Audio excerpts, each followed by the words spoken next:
content for this Premier League season. Bringing that real fan experience. Want to see some crazy? Wherever you are in the world, bringing you the latest opinions and fan reactions. Back again. Welcome to FanPark Live. Brand new shows every week. UFF are going hard this year, you know. So make lock in. Come on.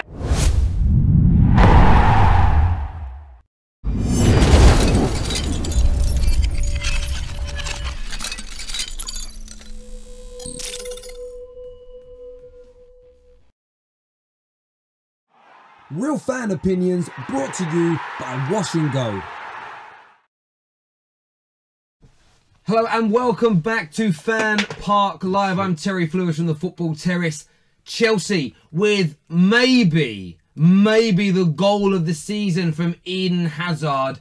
Knock out a team that some regard as the best team in the Premier League right now. Some have even said the best team in Europe and the world right now. I have said that. But Liverpool crash out of another tournament, another trophy that Jurgen Klopp is not going to be able to put his paws upon. Arsenal were smashing it against Brentford. We're also going to talk a little bit about West Ham. They are 8-0 victors tonight. 8-0! West Ham. Team right down the bottom of the league winning 8-0. And Spurs have just gone 2-1 up. 0203 606 0315. We want to hear from Scousers. We want to hear from Chelsea supporters. Arsenal fans out there. We want to hear about everything going on in the Carabao Cup tonight. Joined by my illustrious guests, regular figures as always, Chris Kane and of course Neeks from Neeks Sports. Evening, gentlemen. How are we? Good evening. Hazard has cheered me up no end. Because just on that goal from Hazard, it's been... How good is that goal? Well, put it like this. Mo Salah won the Puskas Award. Yeah. And for me, that was better. Now, I don't think Mo Salah should have won the Puskas Award. But that goal was better. Of course it was. I mean, Chris, your reaction, you ran out of the room. Yeah. You're gone for like 10 minutes celebrating. Yeah, I wasn't even celebrating. Like, for me, do you know what? With Hazard, I've been, I'm not going to say a critic of him. I just think that a lot of people were a bit too quick to put him on the same level as, you know, the other greats in current football, you know, Messi and Ronaldo. And I've always felt like, whilst he probably has as much talent as, you know, some of the best players, I think the only player that is outright more talented than Hazard is Messi. I think in terms of talent, I'll put him up there with Ronaldo and Neymar. In terms of sheer talent. Yeah. But he never performed on their level. But I think after this World Cup campaign and what he done for Belgium, I think he was arguably their best player alongside Kevin De Bruyne. And he's, you know, touched this Premier League season without much preparation in that. And he's really playing like someone who considers himself... Yeah, he seems like he's got a true elite. Like I feel like it doesn't matter who was on the pitch, be Messi, Ronaldo, whoever. He can play up to that level. So that goal for me, whilst I was shocked, and it's a 10 out of 10 goal. Like, you can't really dispute any. There's nothing about that you can take away from.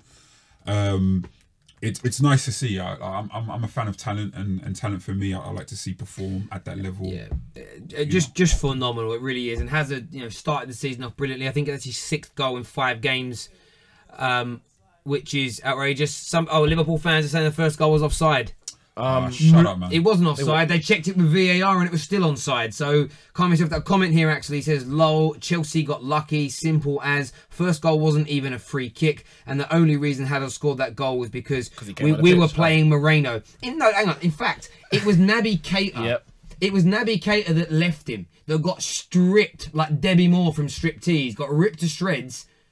And then he goes on to score a goal. Like, you're blaming Moreno because he's an easy target. Yeah, and they've been blaming him since that Sevilla game in the European League. Watch Naby Keita literally just walk. It's Eden Hazard. Why are you walking? Why are you not putting... Trip the geezer up. Do something to stop him. Nothing News at all. just in on the comments. Apparently, Watford have equalised. I'm not 100% sure. Let's just... they have equalised. Yes. 2-2. Wow. At the MK Stadium. Which wow. is 2-2 in that game. Nice. Amazing. Amazing. Just a roundup of the results tonight. Arsenal were victors 3-1 over Brentford. We obviously know Chelsea knocked out the best team in Europe, Liverpool, tonight 2-1. Nottingham Forest beat Stoke 3-2. West Ham with the performance, for me, of the round with an 8-0 victory over Macclesfield. And, of course, Spurs Watford 2-2 as we speak. Javerme, ready with any calls? Let's jump into some calls, see what these fans have got to say. I don't want to hear people chatting shit today. Yeah, like let's actually talk some proper stuff today. Callers, Let's do this, man. Let's talk proper football to them. I don't want to hear no banner. Actually, no, I want to hear banner about. I don't want to hear people just shouting. Gentlemen, what do you reckon? I look good.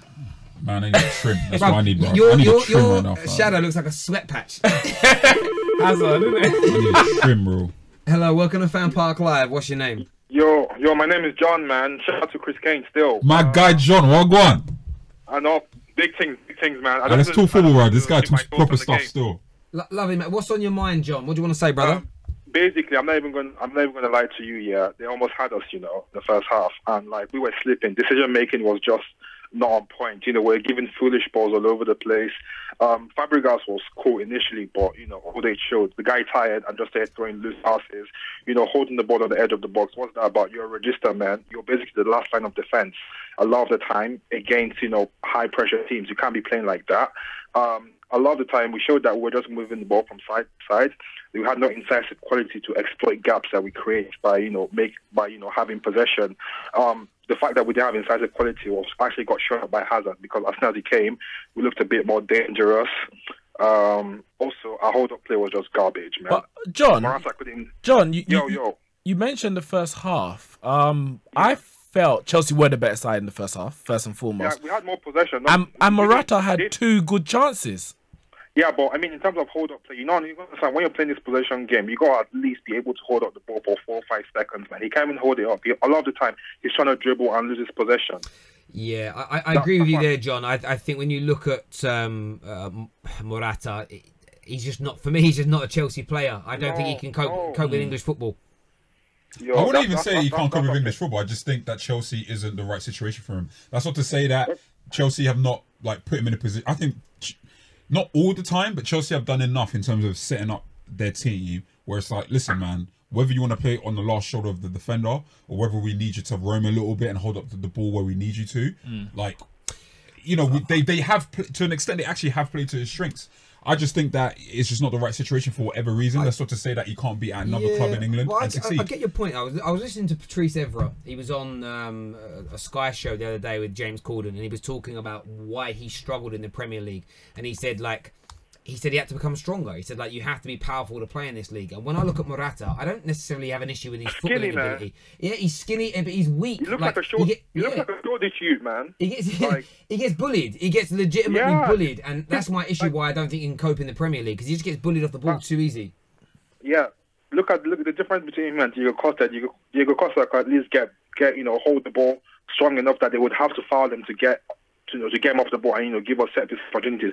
Morata just gets picked up easily by defenders. You should not be getting bullied by Matip, with all due respect. Yeah, I get that. A big man striker. Wait, what? Matip isn't. Matip's like 6'5" and he's pretty strong, bro. I don't think that's a.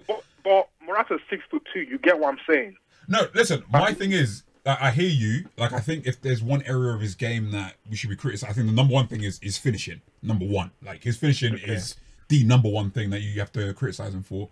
Okay. But I get the impression it's more of a mentality thing from Morata. I don't think he has the mentality for what's required of him at Chelsea right now. I think that's somewhere, as opposed to his physique, because there's other strikers that have been successful in the Premier League that don't have his athleticism, that don't have his strength. That is true, man. Also, I just want to give a shout out to, Emerson. Emerson, to be fair, he wasn't he wasn't out of this world, but he was competent a lot of the time. Even apart from the 2 times he let Shaqiri into space, he was very good on the ball, very good at running at players, very good at getting up the pitch, which is what we lack a lot of the time because, Marcos Alonso is not busy. Aspilicueta is becoming very worrying, man, because, offensively, he's not helping out much because he got, the pace of an accountant. And defensively, he's getting, outside. You say pace of an accountant? An accountant, I'm dead. I'm an accountant. I'm pretty quick. Thank you very much. Man, for professionally victimized. John, I've got a question for you. You are a Chelsea fan, right? I'm not imagining that, right? Yeah. Okay, so I was at first when we turned on the Chelsea game and I saw obviously Fabregas playing the number 4. I was a bit surprised, but then obviously I remember Jorginho obviously plays the 4 as well. Yeah, but Jorginho been playing the whole season, man. If he keeps on playing, his hamstrings. I got a question for you. I want to get your thoughts on something. Obviously, we know that Fabregas gave away the ball for Liverpool's goal. In that defensive position. Yeah.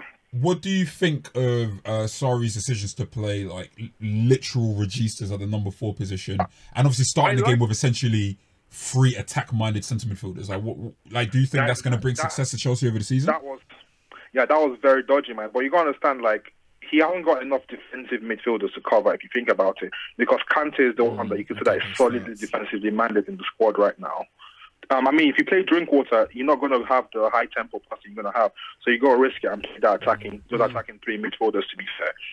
Or it's just going to be staccato. Drinkwater hasn't got the imaginative passing that Fabregas would have, but the risk with Fabregas is that you risk getting loaded and pressured really, really highly in midfield. That's why Chelsea needs like a reserve register that has defensive qualities, i.e., someone like a Seri, or even that's why, or even an Ampadu. Ampadu has defensive sensibility. He used to play. He knows when. I hear really good things about Ethan Ampadu.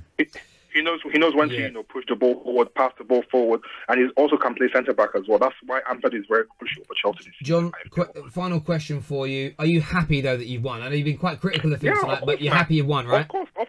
I'm always happy with the win, man. And just when I get critical, it's not because I'm trying to be sour. I get that. But I just see these gaps. I just see these gaps that a team that was on its game would ruthlessly exploit. Rather, that's what I'm saying. We go play Man City like that. Yeah. We go play Man City like that. It's mash up. I get what you're saying, mate. John, an amazing call, mate. Thank you very much for coming on. I just want to make a quick point on that, because I think it's very important what you said about being critical even when you're winning. In sports, unfortunately, and I get it, like it's human nature. When there's victory, people find less reason to critique because we won. But I feel like when teams lose, fans will jump on, I understand that. And I think what we have to start getting into the mentality of is even when we win, because managers do it all the time, and I don't understand why fans don't look at that angle too. Is like there's still things that we can improve on. Yeah. Some managers get criticised. Yeah, when another Chelsea fans, hopefully we'll get another Chelsea fan calling. What I'd like to ask, and if you're a Chelsea fan that's watching this, try to think about an answer before you call in, is how much influence do you think today's result is going to have on the weekend's game? Yeah. Like tactically speaking, mentally speaking, in terms of even big. I think it's going to be big, mate. I spoke about this in my preview for tonight's game, and I was saying how this was a really important game for Liverpool. Because Chelsea are at home. Of course, and that's the point. And I said that it's important for Liverpool to win. One, because I think Jurgen Klopp needs a trophy with everything he's doing there. And it's putting all your eggs in the Champions League or Premier League basket could be dangerous. Yeah. But equally, you go into this game now against Chelsea, having been beaten by them midweek away from home. Chelsea will start with at home. You're now going away. You're going to go up against Chelsea's best team. There's that frailty that you've been beaten by them already. And someone said here, 8 changes made by Liverpool, lots of players that haven't played a game. I look at one of the comments. Goes, Klopp doesn't care about the League Cup. Look at the players he had out. I mean, like Chelsea barely had their first team out. You've got Fabinho, you spent X amount of money. You on Keita, you spent X amount of money. Let's look at that. In terms of how it can affect them, though, Liverpool go and lose at Stamford Bridge and lose 2 on the bounce. It could damage them. But let's look at the team of Chelsea tonight. So Willie in goal doesn't start. Cahill and Christensen, I don't think they've been starting games this year. Emerson at left back hasn't been starting games. Barkley started the season, but has fallen out of the team now. He's been in and out. Yeah. Fabregas, a bit of in and out. Well, I don't think he's not been in the team. Okay, I didn't. Cahill could start on the weekend because I think Rudiger might be. Yeah, but he hasn't been a starter this year. You've got Kovacic. Yeah, he's played and been great. And then you've got Moses and Morata. They haven't been playing as of late. Anyway. And then you've got Willian, who has. So you've got 2, say maybe 3 players that have been. So again, if you take 2 or 3 away from 11, that also equals 8. But I think on a mentality level, it puts Chelsea in the commanding position come Saturday. Well, yeah, it gives them. It's an advantage. It's not the only advantage. It's an advantage. But yeah, callers definitely have a think about that. I'd like to get your opinion on it, because what I find interesting is because it's the League Cup. That game, if we just switched on, we didn't know what trophy was being played for there. You wouldn't know if that's a Champions League tie. Obviously, the team selection would maybe indicate what kind of trophy the interesting we're in. thing is when people come the tempo was definitely that of not a League Cup game that we imagine it to be. It's not the average League Cup game. And this is the thing, right? It's what I say about to fans act like they don't care. I never believe them. I think that I cared yesterday. When you look at the players and they concede those goals, you look at the faces of those Liverpool players when the goals went, and you look at Klopp's reaction. You can't fake that. Yeah. That's genuine annoyance that you conceded the goals out of the tournament. When Sturridge missed the open goal, Klopp didn't say thanks. I don't want to win. You've saved us a few more games. No, he was angry. They want to win everything. They're competitive. And another angle is, why wouldn't you want your team to be competitive in every game? Exactly. Like the best sportsmen, the best athletes, they are the most competitive. They can be playing FIFA at home with their mates, and they're gonna want to win. You don't think if they're out there on the grass with their boots on that they want to win those games too, especially if it's actually worth something. So even if it's something that the players obviously are all competitive, and as a fan, you should want to win every game. And when you rotate, that should make the players on that pitch even more competitive. Because if I come into that team tonight, I want to play so well that I'm in the starting lineup for a Premier League game. Again, if you've got elite mentality, that's what you're going there and do. Let's get some calls on Javern. Any Arsenal fan got in the comments? Everyone's talking about Lacazette. Obviously, he came off the bench and scored today. Yeah, definitely want to talk about Lacazette. Hello, welcome to FanPark Live. What's your name? Hi, I'm Ramon from Neat Sports. Oh. Ramon, what's going on? Let everyone know who you support, brother. I'm an Arsenal fan. I'm a very happy Arsenal fan. Good. How impressed were you with your boys tonight? Yeah, relatively impressed, especially considering, seeing defeats from yesterday and thinking, we need to just get over the line. Yeah, we've done quite well. What league are Brentford in? I need to check. Sorry, Ramon. Do you think? Let me check that. Asking questions I can answer myself. I'm happy with the result. We played very well today, I thought. With a different side. Good to see Welbeck get on the score sheet, get his confidence up, and the team's playing quite well at the moment. That's another win on the bounce for us. So. When you went 2-0 up, I was mainly watching the Liverpool game, but I was watching the Arsenal one as well. It looked like Brentford were putting Arsenal under a considerable amount of pressure, I would say. Obviously, they got the goal to make it 2-1, and it seemed like they were pressing a lot in the latter stages of the game anyway, before Lacazette put it to bed. Yeah, we controlled the game at 2-0, I thought, going up into 2-0, and then all of a sudden, we let them have a bit of a spell of possession on the ball. They got the free kick, scored a good free kick, and then it was like, sort of nervy towards the end. Well, I guess we wasn't really tested. I say nervy. They had possession, they had the ball, but we had a couple of chances towards the end. Iwobi scored as well, ruled out for offside. So, towards the end, Lacazette that he came on. But the fact that we had to bring on Lacazette, had to bring on Torreira just to sort of see it out, just shows, I think, one, because it's interesting seeing Emery's team towards Wenger's team in the cup before, and being at the Emirates, seeing Wenger's team, literally the whole bench is all kids. Literally the whole bench, all from Nketiah right up to the goalkeeper, all kids on the bench. Whereas this side, the only young player was Nketiah, and the rest of it, Lacazette, Torreira, Ramsey came on as well. So it shows that Emery wants to take this competition quite serious. He did field a second string squad, but overall I thought we've done very well, and it's always nice to see your competition fall at the wayside as well. So nice to see Liverpool drop out. Yeah, absolutely. Watch out for Lampard and Derby. That's what I'm gonna say. Yeah, Derby, best team in this competition. I tell you. Listen, mate, Ramon, take care. Thanks for the call, mate. Nice one, mate. Cheers, mate. Thank you. Look, Arsenal done well on their nice little run, and I think just keeping the winning going, keeping the goals going in. I'm glad Lacazette got his goal tonight. I rate that Frenchman so much. I mean, he come here last year. I think he started well. He was playing under Wenger in the end of the Wenger era, where things were an absolute mess. Sorry, I didn't hear that. Javon was talking. What? We've got a Liverpool fan on the line. I want to hear from a Liverpool fan. Yeah. Here we go. He's won a few games in a row. This could be hazardous. And I think. Let's get a call first. Hello, welcome to FanPark Live. What's your name? Yeah, hi mate. My name's Jish. Hello, mate. How you do? You're a Liverpool fan, I believe.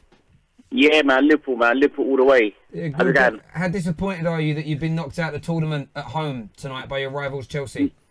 Yeah, you know what? Very disappointing. I really wanted to win today because we haven't won anything for a bit now, and we've got a really good squad this season, and I really, really want to win something more this season, but we didn't. And you know what? Fair play to Chelsea. That Hazard goal, I agree with you guys from earlier. It's a bad boy goal still. So, yeah, all good. I mean, did you agree with the amount of rotation that Jurgen Klopp sort of instructed tonight? Sort of the 8-9 players that were being changed? No, I don't. I think he should have rotated about between 3 and 5, maybe, no more than that. We should have kept the front three because I really wanted to win this cup. I mean, just imagine lifting something up in February. That's what I was looking for. And usually, like when a team wins the Carling Cup, they go on to have a really good season. So I really wanted to win it. So, but disappointing. But do you know what? We lost to a world-class goal. So.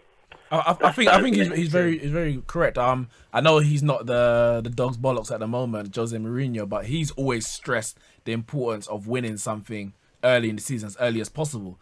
His Chelsea teams, when he was his first stint at Chelsea, were always strong in the League Cup. Up until the final, I remember they played Arsene Wenger's Arsenal, and he had a very strong team out. And Arsene Wenger, even the final, was playing the second choice players, and Chelsea dominated the league in those both Pep 2 Guardiola years. did it last year. Same thing. I think their season was amazing last year. Man City record-breaking Premier League season, but their season was made even better by picking up a League Cup as well. You're winning 2 trophies in a season. And I look at Liverpool, and I think that when you're on fire, I've said it in my preview. I think you're the best team in Europe, arguably the best team in the world right now in terms of current form from the back end of last season until now. But you need to start adding trophies to that. It's nice to hear a Liverpool fan not get all defensive over that and actually, talk like an elite level, a fan of an elite level club. I want to win trophies, and I think that's the right attitude to have. Terry, you know what, man? I'm screwing because I really wanted to win like 8-9 games in a row. Really wanted to keep that momentum going, and I agree with you guys. I think Chelsea have got a slight advantage. They've got that mental advantage, and knowing that they've actually beaten us like a couple of today, and in 72 hours they're going to play us again, and it's like I don't know. It would have been great to beat them today, but you know what? I also want to say well done to West Ham. I live in East London anyway, and they're my second team, and seeing them win 8-0 today, so well done to East London as well. Isn't it? Yeah, we're actually all East London. So I'm Leytonstone. No, don't get twisted. I'm from South. I just live in you East. moved to East. He's an East London boy. He's East London boy. Chill. You might. This is going live, I know it's live. I gotta go back to Croydon at some point. I go back to South, Streatham, Brixton at some point.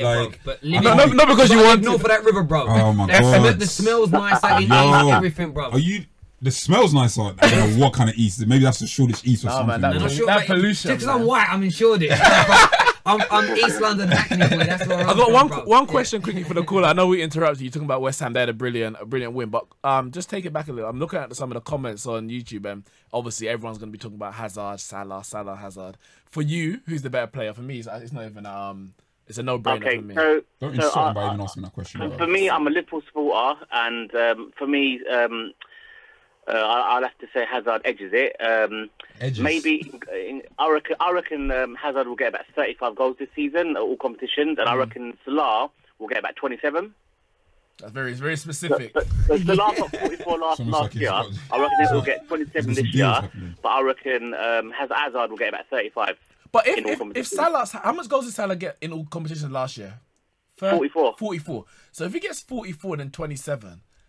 And Hazard gets 35, considering last season he didn't get, let's say, 30. That consistency that Salah showed over 2 years is something that Hazard, I would say, hasn't yet done. So wouldn't that put Salah a bracket above Hazard if your prediction comes through at the end of the season? Yeah, but the thing is, like last season, a lot of people didn't really know much about Salah. This season, I watched all the games. They're doubling up on him. But the thing is, that's giving someone like Firmino and Mane more time to score goals. So if Salah don't get you, Mane will. So I'm happy anyway.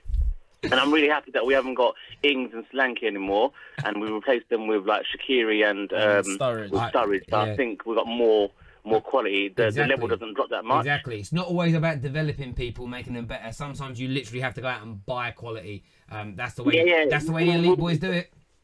Now, do you know what? Yes, you've got Jose Mourinho syndrome, whatever you call it. There's also Liverpool derangement syndrome as well. So if it's good for the goose, it's good for the gander, isn't it? Lovely, mate. Take care of yourself, brother. Great, cool. Javon, hold off on the calls for a few minutes because I want to have this conversation now. What's this on there, right? So Hazard, let's talk Hazard, right? Yeah, let's talk Hazard. HH, I hope you're watching. Yeah, so have hope. We're talking about your boy. I want all the Chelsea fans to pay attention, all the Liverpool fans, just a fan of football. We're really going to talk Hazard because me and Neeks was having this conversation earlier on, and Terry rightly said, let's save it for the show. So that goal, one of the reasons I stood up is basically because I'm really ready to take in Hazard as potentially top 3. Right? Sorry, top 3 where? Belgium in the players. world. In the world. Top 3 in the world. Belgium plays I'm as ready. well. Now I'm ready to entertain the conversation. Top three. It took me a while. I'm ready to entertain the conversation. So I think whenever you're talking about player comparisons, I think the first starting point is both, or whoever's debating needs to determine what the metrics are. How are we measuring this, 100%. Right? So that's something that we've done off the show. Like we said, okay, how do you measure it? You mentioned it's just who you enjoy seeing play the most, right? Which is your way of doing it. I didn't ask you, but like for the sake of the show, me, what was it? For me, it's about output. What you produce, game by game, season by season, decade by decade, if you last that long. Yeah. So for me, I've always said you can always have your personal preferences, but I think one thing that you have to do in debate is you need to be able to have the personal response. So if you were to ask me who my favorite midfielder of all time is, it may not necessarily be the best midfielder of all time, 100%. Right? Which may align more with obviously the way you measure play ability. But I think if we're going to have this kind of conversation, and obviously we're just going to go into Hazard in a sec, if we're going to have this kind of conversation about players amongst many fans, or like a general debate, there has to be certain things that are undisputable, or not undisputable, but things that go over. So consistency and ability. Yeah. So for me, those are the main, and I put consistency above ability. Now, the only reason I would say that output is flawed is that output has a lot to do with the environment around you. Because for me, Salah isn't someone like Salah. So going back to Hazard and Salah, for example, I don't think Salah is having that kind of season in every team. And when I mean every team, I don't mean like playing for like a bad team, because that's not going to be the case until he's like way beyond his peak. But I'm talking like, let's say for example, he was at, I don't know, Bayern Munich for whatever reason, right? I think maybe the way Bayern Munich play, just as an example, may not give him the environment where you're going to be on the end. You're not going to have a Firmino that's going to vacate space for you to get those goals. I know you use an example, but I would say that Salah wouldn't even have that season again under Liverpool, because I think he definitely overachieved last season. However, the 2 seasons that he had prior at Roma, and then you could say the ability that he showed at Fiorentina, proves the player that he is. Yeah, so I think that actually says more about him as a player than last year. Yeah, 100%. Right? So I'm not expecting another 34 league goals from Salah. So going back to Hazard, right? My thing has always been Hazard has enough talent to be put in the top 3 in world football. I always said for me, he's maybe marginally below Neymar. I think at the time you could say Ronaldo ability-wise was like ahead of Hazard. I think now you can say Hazard, just in terms of ability, is as good as Ronaldo, in my opinion. I think there's an argument to say that Ronaldo may not even be behind. He may not even be top 2. We'll put it in terms of ability. Personally, and people may disagree, I'm putting Neymar at the top.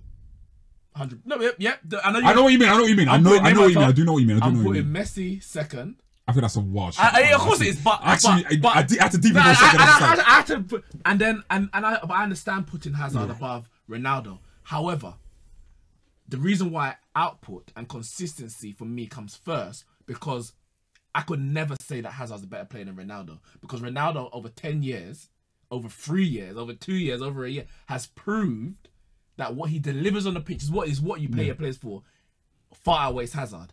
Neymar, since he joined Barcelona, and if you don't want to include his Santos career, it's fine. But the period he was at Santos, he was still playing international football, which is the highest level, whatever we want to say, is the most regarded level. Continental and international football. When you win a World Cup, look at Modric. He didn't win a World Cup, but Ballon d'Or, and he wins. So you've got the Golden Ball, and he wins the Ballon d'Or.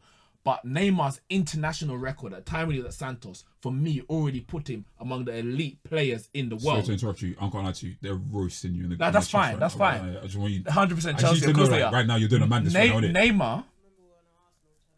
Neymar, for me, since he joined Barca, 100% has been more consistent than Hazard. So I always put him above him, because in terms of their natural abilities, there's not much when it between comes to ability, finally, for me, the best midfielder in the Premier League is Kevin De Bruyne.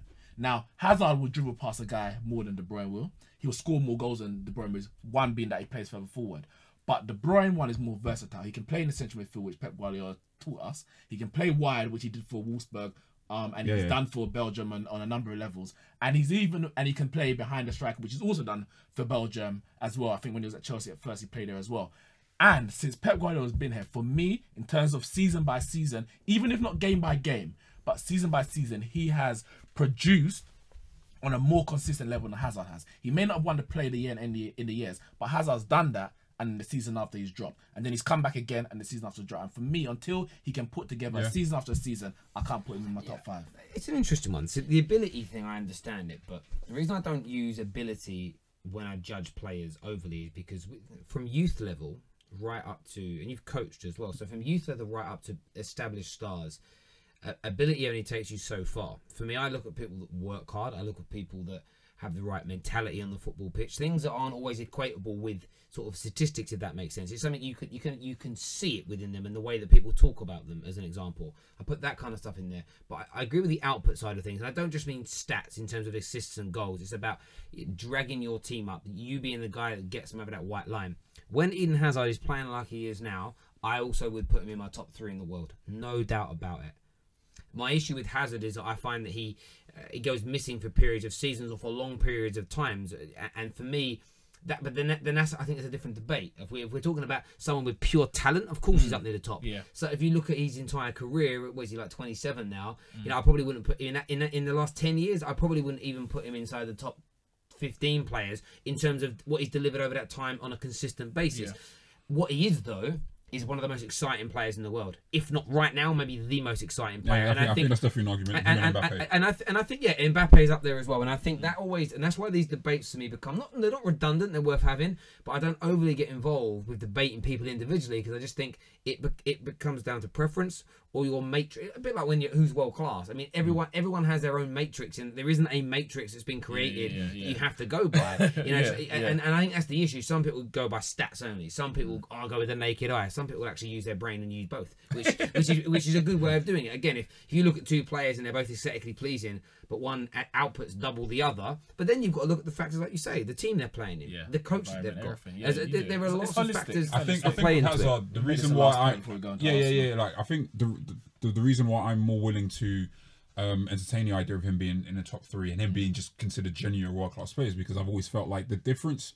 You could be a talented player, but for me, that talent has to match the platform in which you perform in. So even if you're the best player in the league, the Premier League isn't the epitome of top tier football. For me, that is Champions League football and international football. As much criticism as the World Cup has, you know, it's too many average teams, mediocre teams. I think the last World Cup has shown you, like, no, like to win it, you have to be very, very, very, very good. And 100%. I think that's the first time I've seen Hazard dominate at the level in which he's placed on.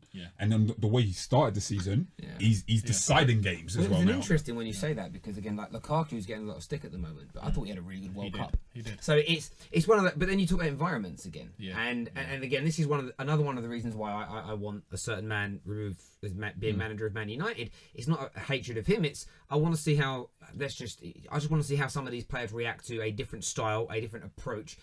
And maybe I just want to see it. We're going to take some more calls now. Listen, Arsenal fans, we've got a super chat. Chat. As we go on to Arsenal. Let's do this. Ventus, maybe for Juventus, I have no idea. Ventus paid £2 for this and says, "Could Czech have saved that goal? Please discuss." I did say that to you. I didn't mention Czech, but the free kick from Brentford, for me, it wasn't in the corner. It was a right foot. It was curling towards the keeper, and Leno barely moved. Yeah, it was. I think a better keeper would have saved it. Yeah, and I think that's particularly telling after the game that Czech had on Sunday. I think he was the man of the match. He was definitely my man of the match. Yeah. Without his contribution against Everton, we would have easily lost that game. It's a strange one because obviously he's come in, he's been signed for a significant amount of money. I had a caller call in and say, well, that's what teams have. Like, they have 2 keepers capable of starting. I think Barcelona really started that in the sense of they had ter Stegen and Bravo. And Bravo was fantastic for him. As much as you got critiqued in England, like he was fantastic for Barcelona. But ter Stegen was obviously at that point is a very good goalkeeper on his way to becoming a world-class goalkeeper. If you look at even PSG at the moment, they've got Areola, who's been starting games recently. But we've also just signed Buffon. Well, Man United have done Paya and Romero, who's a number one for Argentina. So whilst it is a trend to see goalkeepers closer in parity and ability, I did feel like the way they spoke about Leno is he came in to start. He was here to Yeah, replace. I thought he was. Yeah, and I think in all fair, we were watching the Liverpool game as well tonight, and obviously we spoke about Fabinho and maybe how he looks not off the pace. I thought he played quite well, but his first proper game of the season, there was a little bit of rustiness and a lack of sharpness at times. And you could say the same thing about Leno. He's trained hard, of course, but I think even goalies have to be, there's that match for, not in terms of physically fit, but in terms of match sharpness will only come when playing games when there's actually some pressure. You know, if he plays in an under-23 game, I really don't think he goes out there feeling nervous. Exactly. With all due respect, so he maybe needs these moments. I've got to work on that. So there's been murmurings of him not being particularly impressive in training. So I think that's a potential factor. I think ultimately you've got he's not young. He's 26, so you're not talking about a young goalkeeper. He's established. Yeah, you know, you're starting in the Bundesliga, and I'd like to see him. I think we've gone past the stage where we say, you know, people say, oh, keepers, you know, they mature much later. I think right now the best keepers in the world they're at an age where you will consider the other best players in the world to be the De Gea's, the Courtois. Yeah. I mean, I haven't watched Kepa much, but he went for 71 million, so there must be something about him. They're all young or in their prime keepers. They're not 30, 33. Buffon. Even Czech at his best was he was young, mid-20s. He was mid-20s. So I think with Leno, it's still early because we don't know what the situation is completely. So I'm not in a position to write him off. I do think that we still need to find a keeper to replace Czech. Like we can't have Czech there for more than another year or two, in my opinion. Like, especially with the way that you're trying to develop. Exactly. Like, to be fair, we should be trying to replace him. It's not fair on him. You know, it's you can't have people there to do a job where they don't have the no disrespect to Czech. He's a Premier League goalkeeping legend, but the role of goalkeeper has changed. And with that change, you have to bring in the personnel with the tools to do it. You really do. Yeah. We've got any calls lined up, Javern? Let's get them on the air for the last 15 minutes of the show, or 5 minutes of the show. Maybe. Hello, welcome to FanPark Live. What's your name? Yeah, my name's Tony. Hello, Tony. Who do you support, mate? Arsenal. Yes, Tony. Good. Tell us what's on your mind about tonight's results. Right. Well, I thought it was a pretty solid game. Obviously, like, Robert scored 2. Good for him. You know, this is good level for him. Who else was there? Wobie showed again some promising moves. But for me, I'm overjoyed by Lacazette. You know, like, I really think he's improved. And what I've noticed about him, what's really standing out about him, is his physicality. Now, I don't know if you saw the goal. Today, he literally bounced off. The guy bounced off him. Sorry, say again? The guy bounced off him. The guy bounced off him. That's what I'm trying to say. It's almost like dropperish. The guy bounced off him. The similar thing happened to who was the defender for the Ozil for Aubameyang's goal. Well, he was the defender that he knocked over. Well, against Everton? Kurt Zuma. He's not a slouch. And then if you remember the game against West Ham, he absolutely pinned down and bullied Carlos Sanchez, who was as well as about 6 foot. So I'm seeing a physicality. I'm seeing an aggression from Lacazette that he never had last year. Yeah, I mean, he didn't have that last year. I think first, second, third touch was beautiful. Yeah, I think with last year, he came in, obviously it's his first season, you know, some players come in and they hit the ground running immediately. Some take a bit of time to adapt. I think the conditions at Arsenal weren't great for any new player. There's no player that looked impressive last season for Arsenal, in my opinion. No player that you can say played, you know, at a top level. And on top of that, I'm pretty sure he was carrying an injury for a significant part of that season. They had to recover from him and get injured. So we never saw a true reflection of Lacazette. And it's not like he's starting games for Arsenal. Like, he's still in and out of the side. He's getting more minutes, don't get me wrong, but he's still in and out the side. But he's performing significantly better. And I think that's a positive that we can take from the season so far. We can only hope that continues. And I hope they really figure out what they're doing with our strikers up front. Like, are we going to play them together? Because if you can get the most out of both at the same time, then Arsenal can feel a bit more optimistic about, you know, achieving a top 4 finish. That's what I'll ask you as well, the caller. Is it Tony? Tony, yes. We've discussed already Aubameyang, Lacazette. Iwobi's had a good start to the season. Ozil, Mkhitaryan. There's options for Arsenal in what you would say is a front four in terms of 3 behind the 1 striker, which Emery likes to play. Where do you see, I would say, Lacazette and Aubameyang fitting in? And I'll put Iwobi and Ozil into that as well. Where do you see them fitting in? Does he have to change and go 2 up front? It's not his style, but is that going to be better for Arsenal? So I think I would love it, but I think we have to be realistic. He ain't gonna do it. He ain't gonna do it. Like, I don't remember the last time Emery's ever played 2 up front. So what I would suggest, honestly, I think obviously Lacazette and Aubameyang has to start. I mean, one thing you guys were mentioning before that I totally agreed about was when you were discussing Morata and the fact that he lacks power. You know, one of the main things you need in this league. Speed is nice, but if you don't have that accompanied with power, you're going to get overpowered. Do you know what I'm trying to say? Yeah. So someone like Aubameyang, even though he's deadly, he's got speed, he gets brushed by too many. I mean, last year, I don't know if you saw the way Company brushed him. Like, I wasn't comfortable with that at all. And what I'm so happy about now is, you know, we've got someone powerful up front. So Lacazette has to start up front. Aubameyang is probably not great on the left, but I think that's probably, you know, the only position he can play. What I'm looking at, guys, I think one of Ozil and Ramsey have to come out. But today I thought Ramsey actually looked pretty decent. I'm not going to lie. Obviously, the opposition is not great, but he seemed to have some chemistry with Lacazette. Yeah, I don't disagree, mate. Listen, really appreciate that call as ever. Thank you very, very much. Real Madrid getting slapped 3-0. Yeah, Real Madrid getting beat by one of the best European teams there are, though, in Seville.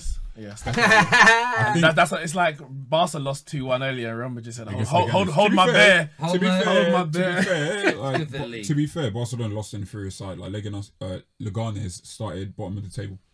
Yeah, that's more embarrassing than getting beat. And both are away from home as well. One thing we haven't really touched on tonight is the Naby Keita dive and how he managed to avoid a booking. A lot of people tweeting about it. It's one of the biggest trending things on like Hazard, the biggest trending thing, followed by Naby Keita. And I thought it was because Naby Keita got stripped and brushed off by Hazard. It's not. It's because he dived. What did you make of that incident? Because, you know, Liverpool fans were very angry when Salah was accused of diving against Crystal Palace, made out like their players don't dive. They were very angry. Was it Kane or Ali? One of them two apparently dived in the 2-2 last year. Yeah. And they don't let us forget that. For me, definite dive, and it should have been booked. The referee was certain at the time. He said no penalty. And when you look at it, I think it might have been Cahill, stuck his leg out, brought it back in, and Keita played for the contact. And the only contact was made was when Keita basically moved himself towards the defender and dropped on the floor, appealed for the penalty. It wasn't the same as I think it was it Sturridge later? It could have been, I can't remember, who went through down the right hand side and slipped. And it might be Shaqiri actually. Shaqiri. But that was a slip. But he appealed for a penalty as well. So it's like, did he try and con the referee, or was he just appealing because he no longer had contact with the ball? But Naby Keita for me should have been booked. I'm not sure how he got away with it. Yeah, I mean, I just wanted to put that question out there because I just think it's people are asking it in the comments. We thought we'd go through it. A few people in my comments asking where's Bianca tonight. Yes, Bianca, where are you? People that phone up or tweet to troll, they only do it when their team wins. Let me tweet her quickly. Yeah, tweet her, see what she's doing. See if she'll come on the air and say, hey. Let's do a few of these live comments here that we can see.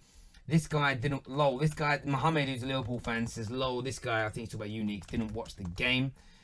Well, I already stated I mainly watched the Liverpool game, but I had the Arsenal game there as well. We're watching both. We're watching both, and we can multitask. The men can do that. Yes, we can. We proved it tonight. Don't be sexist. Let's see a few more comments here. When Kevin De Bruyne comes back in November and we start ticking, we're going to smash it, is what the magician says. Thank you for that comment. Great, well done. Klopp hates the Mickey Mouse Cup, is what Kevin Hart says. Liverpool fans are not bothered if we go out. Kaylin says, I support Liverpool, and I must say today they beat us fair. And it's good to hear a lot of people saying it just Hazard beat us, or it was, you know, goal was offside, whatever. You know, take the L, take the defeat. See a few more comments that we can see here. Lacazette is starting to improve a lot, to be honest, is what the Don has to say. Yeah, and I think him coming from the reality, he came from a weaker league. He came from the French league, where he's now probably experiencing things that he wouldn't get in the French league in terms of the types of defending. But people say that, but like, I would say the athletes in the French league are like just as good. Yeah, but I think it's difficult, mate. I remember having a conversation with a different league to the Premier League, but I had a conversation with Ruben Neves and Diego Jota after they played about 3 championship games, and I remember saying to them, like, what's the difference between here and Portugal?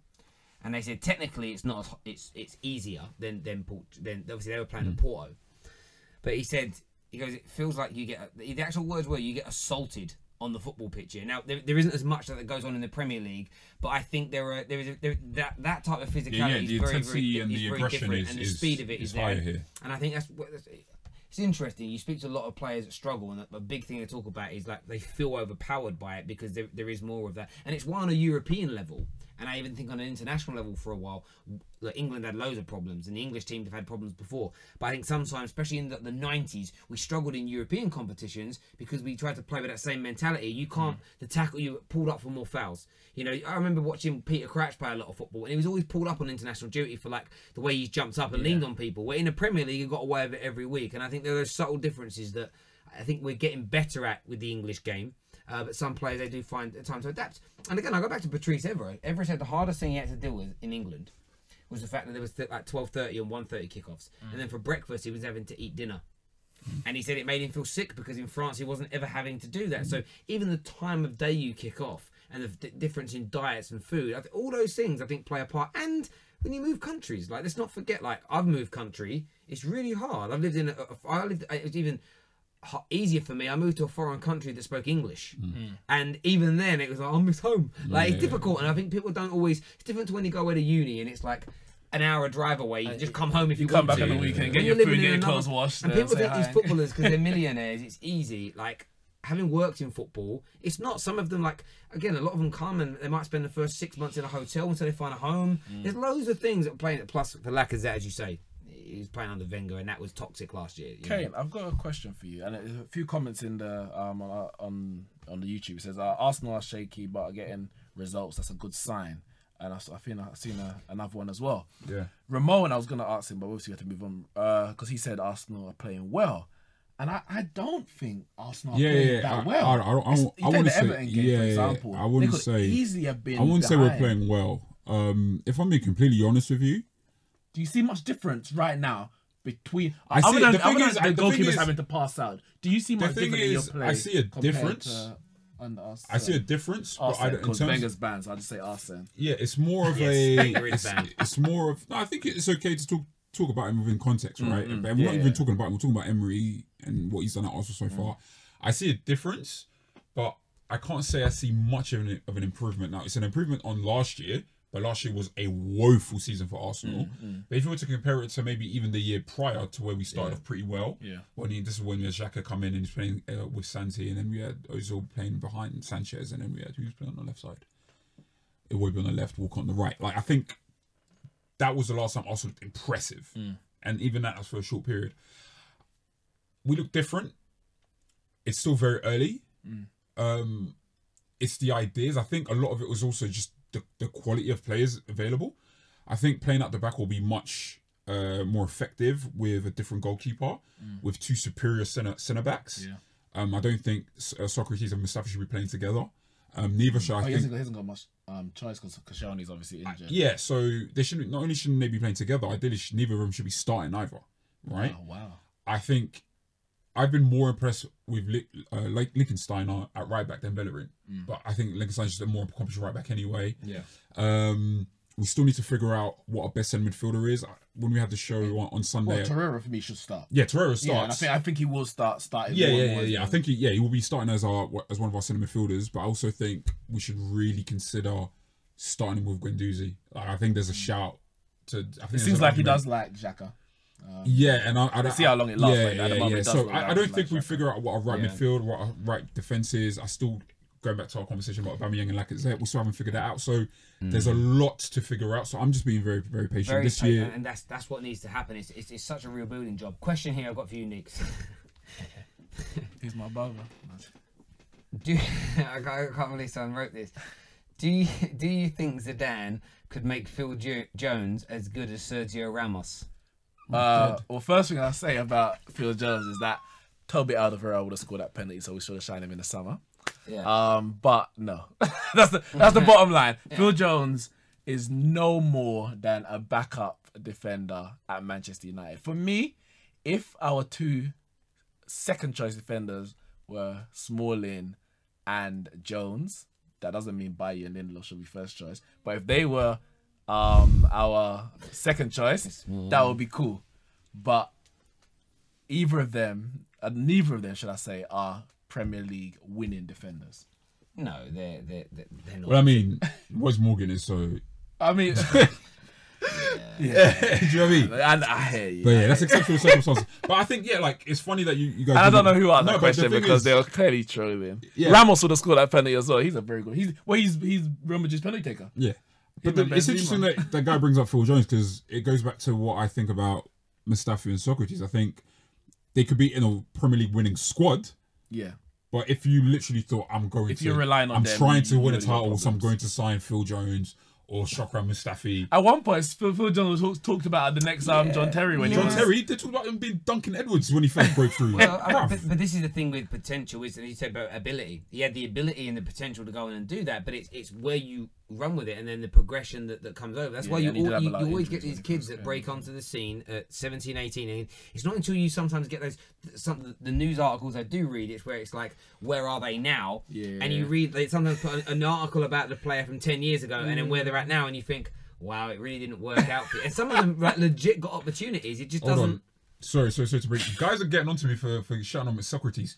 Listen, Arsenal fans, hey, I got smoke. Listen, for you, yeah, man. they said he's a beast. He's Yo, a beast. I got smoke for you, man. So these are the guys, yeah. Wait, hold on. Every time I've seen Socrates play, and this is, I'm not even trying to focus on Socrates right now, yeah. But do you know how many clear-cut chances we've conceded since every game this season? Because it's not number one. The issue of starting Mustafi and Socrates is they're both very similar defenders, not in just ability but style. You can't have two guys that always want to go hunting for the ball. You need a defender. Number one. But surely you can play one. Because would you not? Who would you put better, Socrates or Mustafi? Socrates is better than Mustafi. Oh, okay, just checking. Yeah, Socrates is better than Mustafi's Mustafi. trash. But there was a reason why Everton were able to create chances for fun. Yeah. In the first half, and then when Socrates came off, it wasn't because Holding is a better defender than Socrates. It's because it's a better balance in defence. Because you've got Mustafi who's a bit more aggressive in the challenge and in terms of positioning, and you've got Holding, whether it's because he's not as athletic as Mustafi, who's a bit more conservative and he's more covering style. Same way, if Mustafi was the one to have come off injured, Arsenal still had looked equally as good and not conceded clear-cut chances because you got a better balance. So number one, it's the combination of centre backs, but even still, if we are going to challenge for a Premier League title anytime soon, we have to sign defenders and midfielders and attackers of world-class ability. We have that in midfield. We have that in attack. We do not have it in defence. Right? So that's it's not so much a critique on Socrates as an individual because he's been good. He's been good at Dortmund. Yeah. But it's if we want to make that jump where look at what Van Dijk has done for Liverpool. Mate, I could not agree with you. I think absolutely right. We're going to take a final call of the night. When Javerne puts it through. Hey, hello, welcome to FanPark Live. What's your name? Hi, Terry. It's Wasim. Hello, Wasim. How are you, mate? I'm very well, thank you. How are you doing? You okay? I'm very well. Did you remind everybody who you support? I support Manchester United. I spoke to you the other day. We were talking about Manchester United being a bit of a business and not a football team. I remember that conversation. Yeah, I do. Yeah, fab stuff. Anyway, I don't want to. Obviously, I've called in to talk about Manchester United. Okay. Just want to say Hazard's goal. What an unbelievable goal that was. Respect to him. Brilliant goal. Classy finish. That's the world-class player. Anyway. Yesterday, I missed your FanPark live show, so I watched it afterwards. And there was a caller on there that called to discuss something about Jose Mourinho being cancer. I'm sure you remember the conversation. Yep, I do, yep. Yeah. Anyway, after today's training ground footage that I've seen and everything, so I'm going to be straight up with you. Do I back Jose? Yes, I do. Do I support Jose? Yes, I do. Do I think Jose has the right mentality to win the Premier League? Yes, I do. However, have the board provided him the utensils that he needs to be successful, to be Jose Mourinho, in inverted commas, the special one? No, I don't. I don't think so whatsoever. Have the players, has that pressure impacted the players? Of course it has, because he's demanding certain things from the players that the players are not capable of doing. And the players probably want to play a completely different way to what he's asking. And obviously, there's a big fallout. There's a big bust up in the changing room. Unfortunately, as you stated yesterday, it's not a quick fix. We need to sort out the board. We need to have a director of football in place. We need to then have a manager that's in line with that. And it all needs to happen. And it takes probably about 2 years, because if you think about it, with Pellegrini in charge of Man City at the time, they had already pre-prepared Pep Guardiola's all the backroom staff and everything by making the signings that he wanted. They set up the infrastructure that he wanted, and then when he moved in his first season, he came fourth. In the second season, he won the league. So essentially, it's a 2.5 year program that United need to employ. Are they capable of doing it? Of course they are, because we've got the financial clout to go and do whatever we wish to do. However, in this particular circumstance, I have to say now, Jose Mourinho has become it's become toxic. He's not become toxic. The relationship itself has become toxic. And for the greater good of Manchester United and for him, he needs to be extracted from the situation, because he's the binary component between players and the board. He's the one in the middle. He's been sandwiched between two he's between a rock and a hard place, basically. And he needs to be taken out, because I think only then will you start to see the players. Because the players, yesterday the question was on tactics. The tactics are not wrong. Had Lukaku scored, you never would have questioned Mourinho's tactics. I just don't think the players have the desire to play for him anymore. There's no heart, and that's what we're lacking. Do you know what? Look, I think he touched on a lot of things there. Myself and Chris were talking off air, and this is Chris's comment. I'm going to give him the credit for it. And he just said, look, and I think it rounded up a lot of what I said yesterday into a nutshell. If you have a board, a certain group of players, and the manager kind of all pulling in different directions in terms of footballing philosophy, in terms of the types of players they want to bring in. When you don't have a group of people all pulling in the same direction, it doesn't make a conducive environment for success. And there was a comment when you were talking that said something like, what do you mean Jose weren't supported? They've spent 370 million. And again, the rebuttal to that is you only have to listen to very clued up people to know that particular signings, Pogba being one of them, Sanchez being another, that didn't cost any money up front, but in terms of salary, and Lukaku, those three players are very well regarded as not being Jose Mourinho's players that he wanted. They were commercial signings. They were one of them came in as a bit of a deal to get Pogba as well. And I think that I think what you said is right. If you're not going to let Jose Mourinho be the complete Jose Mourinho that he is, you're not going to yield success. And I always had faith in Jose to whoever he signed, I was happy with, because again, I go back to what he did at Porto and at Inter, where he was given complete control, and he picked the right people and he built the right things. It wasn't working at Man United, and people say his tactics are out of date. And I just think, well, they're not. He just doesn't have the players that want to play that way, and the board are allowing those individuals to get away with disrespecting the manager and not putting a shift in. Because if we had it just doesn't make sense to me. So the whole thing, I think you're right, is crumbling because there isn't a unity, there isn't a philosophy that everybody's agreed to. And again, I don't dislike Jose Mourinho. I have no hatred for him at all. My point of view is this: I want to play better football.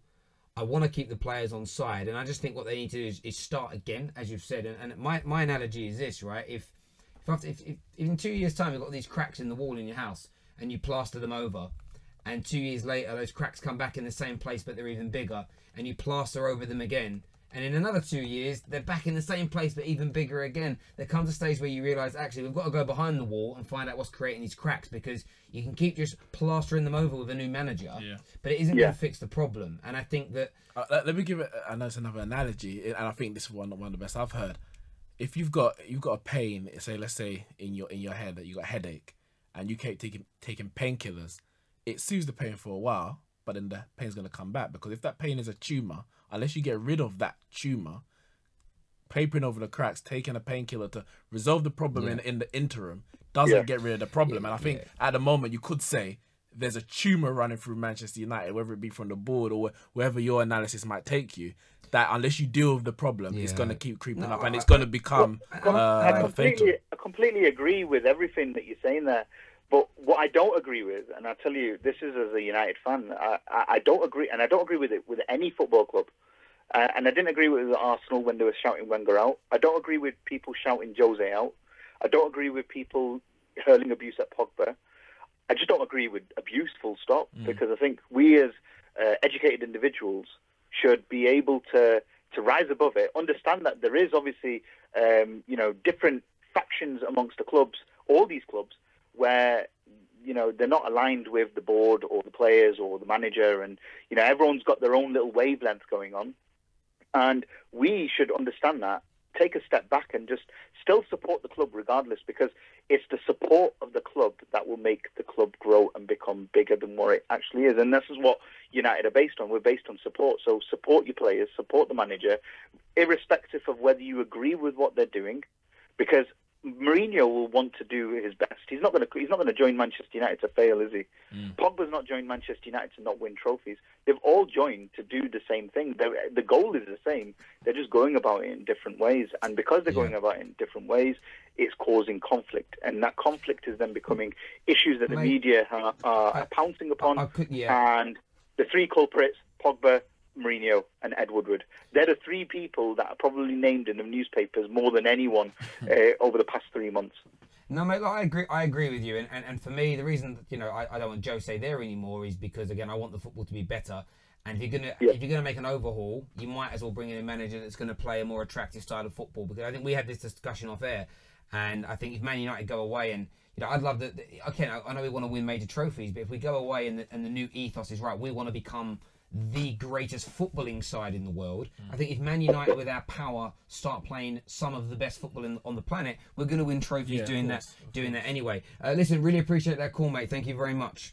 No problem, Terry. You take care. Have a good evening. Take care, guys. Thanks so cool. Take it easy, bro. Thank you. Before we close off, Terry, I know you're going to be doing a video later on the whole Manchester United situation, but all I would say is that people do their research, which people don't like to do. They like to take headlines and clickbait and something that's buzz, and then make a whole analysis of a situation. In terms of the training ground one, obviously we've spoken off air. I know you're going to do your research, but people need to do their research about exactly, you could say, what happened, or the outcome and the reasons for what we saw on the training ground. And it's more than just Mourinho has an agenda against Pogba, or Pogba disrespects the manager. There's much more to it. Of course. I think what was interesting with yesterday's story that came out about Jose telling him he'll no longer be, never captain the team again, everybody focused on that part of the quote from the inside Carrington source. And a lot of people, including the media, ignored the second line in the quote from whoever this source is, that he did it in front of his teammates, and his teammates agreed with the decision.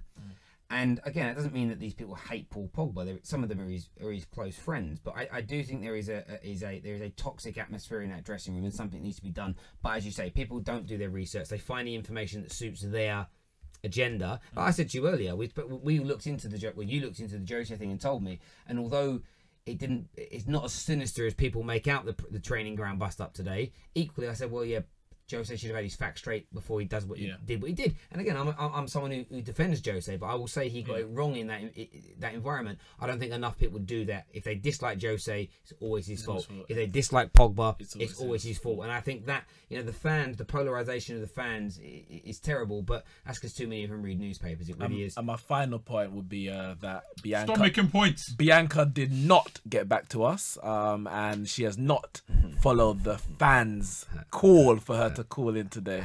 So maybe we'll hear from her later. Listen, man, say what you want to say about that Hazard thing. That shit was hilarious. That shit was hilarious to watch. When I saw that, I was busting up for a good 4 hours at work. Because you know why? What Hazard thing? No, it's not the Hazard thing, the Pogba thing. Sorry. Okay. I'm so confused. I'm moving mad right now. I'm moving mad. I'm sorry. Because you know when a man is walking away from you and he's nodding his head like, yo, like that's people from the culture, you understand what I mean? East London? No, not in East London. I don't know about this East London business. I've not even been there for half of a year. What I'm saying is that when from East London, bro. No. Proper Cockney. Yo, you lot. I'll fuck up this whole studio. Can right you hear now. the Bow Bells from where you live, bruv? I'm doing a lot right now. Hey, yo, Jimmy, cut this shit. Cut their mics. Cut their mics. Keep my mic on. Cut their mics from the East London. This is my show, boy. No, I ain't messing. Javon, you let him talk to you like that, boy? What's he gonna do? Try to cut the stream, just mid-center, just cut in that show. Tell him. Don't You tell us. Don't end the show. We're talking. We're talking about Hazard. Pogba. We don't know what we're talking about. We've been talking enough about Pogba. Hey. No, you said you laugh. I couldn't laugh because I've been. That shit was I've been in a hilarious. deep dark depression. That shit was funny. So Since Phil Jones missed I the laughed penalty. because the way Pogba looked at him. He looked at him like he was about to. Like, are you? No, but it was like because from now that we've done our research and before people are going to do it, Pogba looked at him and say, "What the hell are you why?" talking about? Like he couldn't understand why he did it, and then. What's happened is basically someone has told someone who is in a position of power of Man United has told Jose Mourinho the wrong information. Yes, has basically said that Paul Pogba broke a rule about social media. So Jose's told him to leave training because he's broken rules. And then someone else has been called over to say, actually, we gave you the wrong information, Mr. Mourinho, and he didn't do it. Because the way Pogba's talking to man is like. If it was in the end, you're looking like he's gonna look him like he's gonna do him something. But he knows that he can't, obviously. But he's like, what? That made me feel so good to see that. I was just like, yes. I just thought Pogba free LeBeau, free Paul. I just thought Pogba looked more. Nah.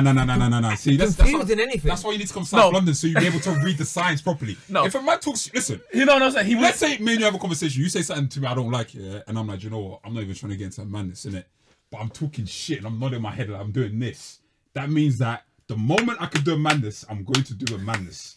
The way Pogba talked to Jose, I find it funny. You don't want to do a madness with me. I find it funny, that the lip reading was only on Mourinho and no one actually broke down what Paul Pogba says. I find that very interesting because I want to know what. I know there was definitely a bit of like.